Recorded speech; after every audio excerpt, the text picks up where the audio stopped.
An Integrated Management Case Study by Inez Pizon, Kennedy Richard, and Elena Miller. Guiding question: Economic development versus sustainability in the Madeira Basin. Section 1. Background. The Madeira River is the largest and most important tributary of the Amazon. The watershed area is about 1,376,000 square kilometers. The river is approximately 2,100 miles long, going through Brazil, Bolivia, and a small part in Peru, with a width average of 500 meters and a flow varying annually from 2,300 to 58,500 meters cubed, and an average flow of 31,200 meters cubed.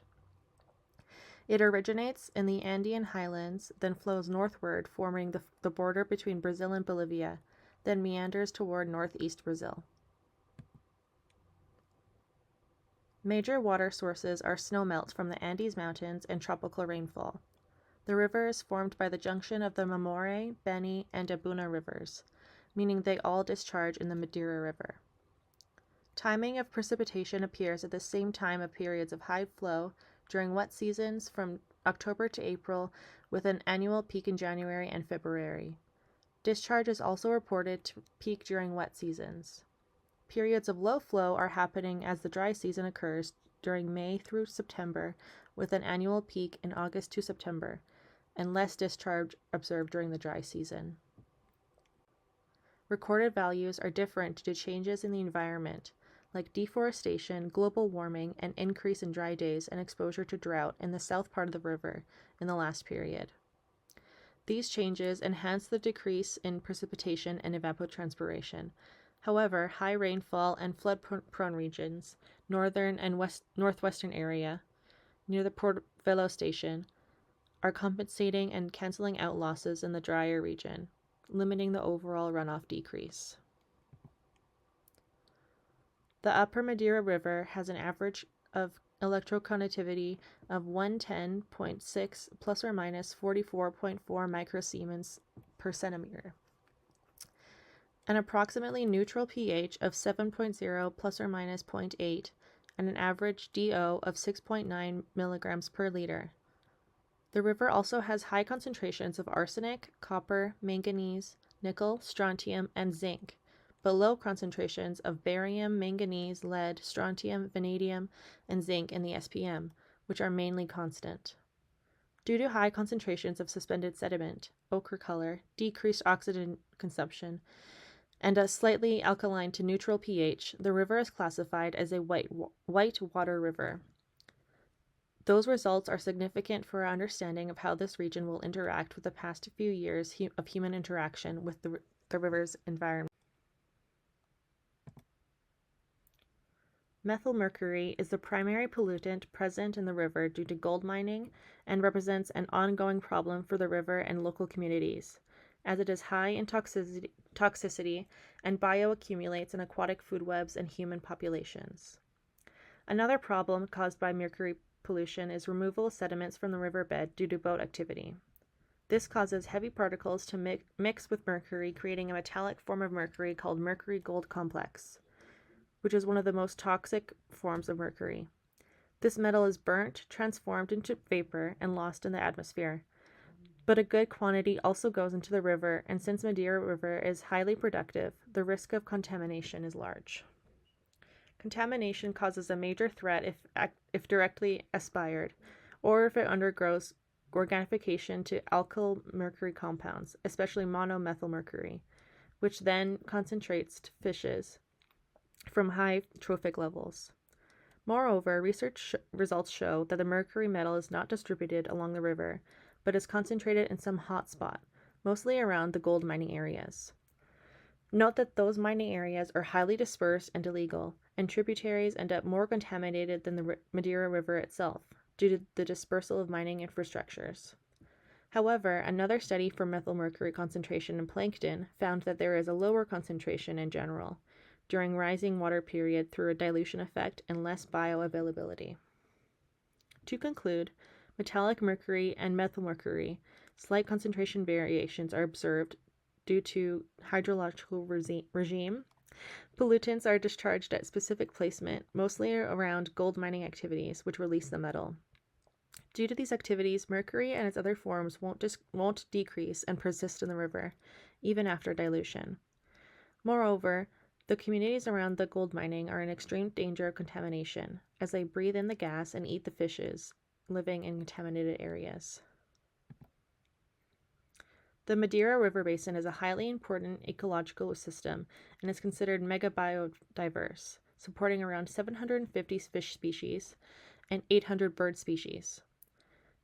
As the largest tributary of the Amazon, it plays a key role in regional water, sediment, and nutrient flows. A critical ecological feature of the basin is the flood pulse system, where seasonal flooding regulates nutrients, habitats, and overall ecosystem functioning. This process supports biodiversity, fisheries, and floodplain agriculture. One key species in this system is the Bolivian river dolphin, an endemic apex predator. It is considered vulnerable due to habitat loss, reduced food availability, and disrupted gene flow caused by both natural and human barriers. However, the ecosystem is experiencing significant impacts. Fish populations have declined, along with their size and diversity. Hydropower dams block migration routes and fragment the river system, while sediment buildup reduces available spawning habitats. These changes are driven by several factors, including hydropower development, mercury pollution from mining, and deforestation. Together, these pressures alter river flow, degrade habitats, and disrupt the overall ecological balance of the Madeira Basin. The Madeira Basin spans across the countries of Bolivia, Brazil, and Peru, with most of it split pretty evenly between Bolivia and Brazil. About 5 to 7 million people are estimated to live within the basin. The population is dispersed quite thinly, with about 4.4 people per kilometer squared, and most people are aggregated around the major cities that line the river. People have existed in the area for over 11,000 years, and pre-colonization, the river was referred to by the indigenous name Cuyari, before Portuguese colonizers named it to Madeira, meaning wood river, for the floating logs seen floating down the channel. The river has many uses, including transportation of people and products, agriculture, especially in the floodplains, resource extraction like fishing, gold mining, and harvesting rubber, as well as many millennia of cultural significance for the locals. Varzea is the local name for the whitewater floodplain, and Riverino refers to the non-indigenous rural riverine communities who have traditionally taken advantage of the predictable flood pulse of the river to synchronize agriculture and resource extraction within the Varzea. The low Varzea is flooded for about 3 months of the year and is utilized for short-term crops, while the high Varzea is flooded for less than only 3 months of the year and is used for long-term crops. Since the installment of the dams in the early 2010s, the once predictable flood pulse has become hard to understand for Riberinos. There are increased sub-daily flow peaks, which don't follow a predictable pattern, and since there is now decreased sediment load, the soil fertility has been diminished due to lack of phosphorus. There was also an extreme flood in 2014 due to heavy rainfall intensified by the dams, which left significant and irreversible damage to some communities and displaced many residents. Due to these impacts, many Riberinos have turned to alternative sources of income, such as gold mining, despite its criminality.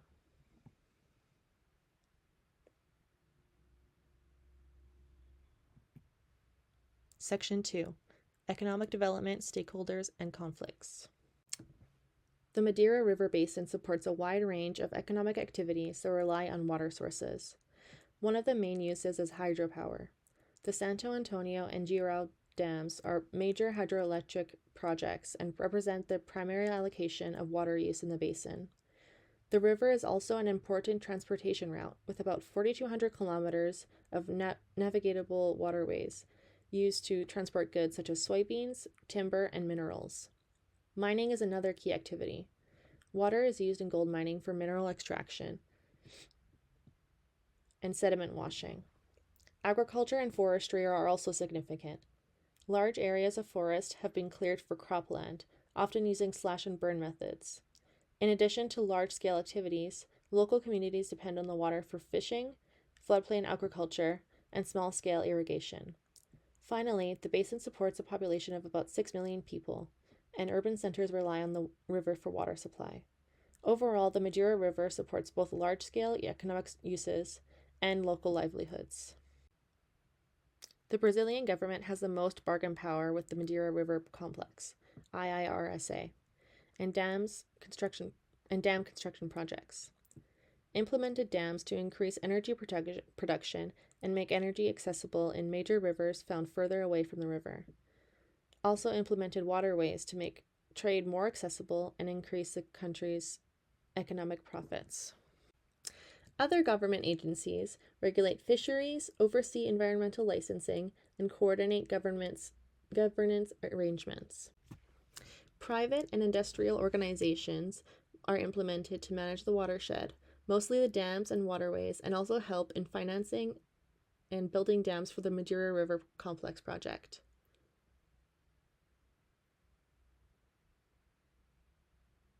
Fishers, local riverine communities, maintain fish stock, protect livelihoods, and secure access to fishing grounds, preserve traditional livelihoods, mitigate dam-related impacts on fisheries and river ecology. Hydroelectric dam operators manage hydropower production while complying with governance and environmental requirements, which is very complex due to high ecological impacts on biodiversity caused by the time. Socio-environmental movements fight to defend their communities' rights about river use and traditional practices involving the river, maintain resistance, and build more sustainable alternatives for the river through scientific research, use of traditional ecological knowledge, advocacy, mobilization, and training. Economic development in the Madeira Basin creates a chain of environmental and social impacts that lead to conflict. For hydropower, the construction of dams alters river flow and sediment patterns, which blocks fish migration and reduces breeding habitats. This leads to a decline in fish population and affects fisheries that local communities depend on. In addition, dams increase flood risk and have led to the displacement of riverine and indigenous communities. In mining, gold extraction releases mercury into the river. The mercury can form methylmercury and accumulate in fish, creating contamination and health risks for the people who rely on the river. Agriculture and deforestation also contribute to these changes. Forest clearing increases runoff and alters discharge, which disrupts natural flood cycles and affects ecosystem habitats. Overall, these impacts create conflict because economic development supports energy production and growth, while local and indigenous communities experience environmental damage, displacement, and loss of livelihoods. Section 3. Conflict Resolution. Several efforts have been made to address the impacts of development in the Madeira Basin. Environmental management strategies include sediment management systems implemented at the Jirau hydropower project to reduce impacts on river processes. Compensation and relocation programs have also been introduced. Environmental impact assessments are required, and compensation and relocation measures are provided for communities affected by dam construction. Social programs and community engagement initiatives have also been implemented at the San Antonio hydropower project. There are also conservation efforts, such as the Trucano Araratama project, which aims to protect rainforest biodiversity and support local livelihoods. In addition, civil society groups and affected communities have engaged in advocacy and environmental justice campaigns, including organizing efforts. These responses involve multiple stakeholders, including government agencies, hydropower companies, engineers, civil society organizations, and local and indigenous communities. While several efforts have been implemented to address the impacts of development in the Madeira Basin, their overall effectiveness remains limited. Environmental mitigation measures, social programs, and conservation initiatives have been introduced, and environmental impact assessments and monitoring systems are in place. However, there are still significant limitations. Governance challenges remain, and there is limited participation of local and indigenous communities in decision-making processes. In addition, compensation programs have not fully restored livelihoods or economic conditions for affected populations. There is also ongoing social and environmental challenges. Displacement and social disruption continue to affect communities, along with the loss of traditional livelihoods. Ecosystems and fisheries remain impacted, including changes to fish availability that affect communities relying on these resources. In addition, increasing climate variability has made river flow less predictable, adding further uncertainty to water management and long-term planning. Overall, management in the Madeira Basin partially follows integrated watershed management principles, but major gaps remain in terms of social equity, stakeholder participation, and ecosystem protection. Climate change impacts cause less predictable river flow and increasing uncertainty in the Madeira River hydrology. Additionally, changes in river hydrology can affect hydropower generation in dams such as the Santo Antonio and Jirau dams, which in consequence also affect fisheries and ecosystems, therefore limiting fish availability and survival in new conditions created by global change, regime flow, and dams' function. Future pressures are essentially based on the economic growth, land use, and land cover changes over the years. Using global models, researchers demonstrate a decrease in rainfall over the century due to an increase in temperature ranging from 3.8 degrees Celsius to 6.2 degrees Celsius, depending on the model used to predict future outcome, which aligns with the recent droughts in the drier regions of the watershed. All models also indicate a decrease of discharge over the years and a reduction of long-term sustainability of flow. However, in certain models, if land use and land cover changes, which are mostly forest conversion to pasture, are included in the analysis, some scenarios show decrease in intraseasonal and seasonal variability in discharge, which are related to more soil moisture in the dry season.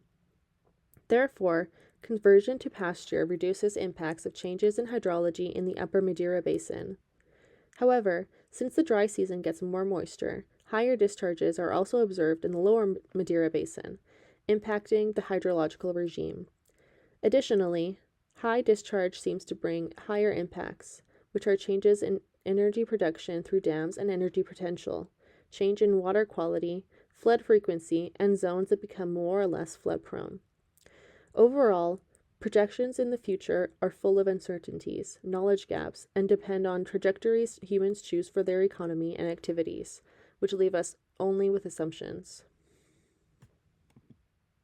Section 4. Analysis. Evaluating current watershed management in the Madeira Basin shows that while some sustainable practices are in place, overall sustainability remains limited. There is evidence of sustainable management, including environmental mitigation measures, monitoring systems, and required environmental impact assessments, along with conservation efforts and community programs. However, there are significant challenges that limit sustainability. Participation of local and indigenous communities in decision-making remains limited, and displacement and loss of traditional livelihoods continue to affect affected populations. In addition, ecosystems, fisheries, and river systems continue to be impacted by development activities. Climate variability further complicates sustainability, as less predictable river flow increases uncertainty in water management and long-term planning. Overall, while management partially follows integrated watershed management principles, it does not fully meet the requirements for sustainability due to ongoing social, environmental, and governance challenges. Stakeholder inclusion and environmental justice are major issues in the management of the Madeira River Basin. Local and indigenous communities have had limited participation in decision-making processes, particularly in environmental assessments related to dam development. This raises concerns about procedural justice and whether affected groups are meaningfully included. There is also a clear power imbalance between stakeholders. The Brazilian government and private companies dominate decision making and benefit from economic development, while local communities and neighboring countries have much less influence. This leads to an unequal distribution of impacts. While development supports energy production and economic growth, local communities experience displacement, environmental damage, and loss of livelihoods. Environmental justice concerns are also significant. Changes to the river system, including impacts on fisheries and mercury pollution, affect the health and resources of communities that depend on the river. At the same time, civil society organizations and affected communities have responded through advocacy and environmental justice campaigns, working to defend their rights and push for more sustainable management approaches. Dams provide great advantages, mostly to the Brazilian population. They offer significant electrical energy to Brazilian populations, especially for the distant major Brazilian cities, waterways providing accessible trade, and agriculture increasing food production and sustaining resources for humans. However, these economic benefits are short term, and in the long term, the environment gets highly impacted by loss of biodiversity, loss of traditional livelihood for the population living near the river, increase of pollution, an observed increase in extreme weather events, floods in the upper part and drought downstream, forcing communities to abandon sustainable and traditional practices like agriculture and fisheries. Moreover, dam construction changed river habitat, greatly affecting aquatic ecosystems and biodiversity. Those changes led to migratory fish disruption, which depend on the river system to migrate to the proper spawn area. The economic decision and development have been assessed without evaluating ecological impacts and without consulting communities and other stakeholders. This mistake leads to a lot of negative impacts in the environment, the river itself, and ecological resources. Even though hydrological power is considered a renewable energy, the consequences prove that dams create significant and dangerous impacts, and renewable energy is not always good for the ecology. Section 5, Conclusion. Building on the impact, conflicts, and management challenges we've discussed, we can evaluate whether economic development in the Madeira Basin undermines sustainability. Economic development has provided important benefits, including increased energy production, improved transportation, and overall economic growth in the region. However, these benefits come with significant sustainability challenges. Development has contributed to environmental degradation, including impacts on ecosystems, fishers, and water systems. It has also led to social impacts such as displacement and loss of traditional livelihoods. In addition, government limitations, including limited participation of local communities, reduce the effectiveness of management. Overall, while economic development brings clear economic benefits, it also undermines sustainability due to its long-term environmental and social consequences. As a result, sustainability in the Madeira Basin is only partially achieved. Based on the challenges identified in the Madeira River Basin, several recommendations can be made to improve watershed management and support long-term sustainability. First, stakeholder inclusion and governance should be strengthened by increasing the participation of local and indigenous communities in decision-making processes and improving transparency. Second, greater attention should be given to social equity. This includes improving compensation and relocation programs and supporting the restoration of traditional livelihoods such as fishing and floodplain agriculture. Third, environmental protection must be enhanced. This involves reducing the impacts of mining, deforestation, and hydropower development while protecting ecosystems, fisheries, and biodiversity. In addition, water infrastructure and management should be improved. Expanding access to clean drinking water and strengthening wastewater treatment systems would help address ongoing water quality and public health issues. Finally, watershed management should better integrate climate considerations by incorporating climate variability into planning and supporting long-term adaptive management strategies. Overall, These recommendations aim to address key governance, social, and environmental challenges identified in the basin and move toward more sustainable watershed management.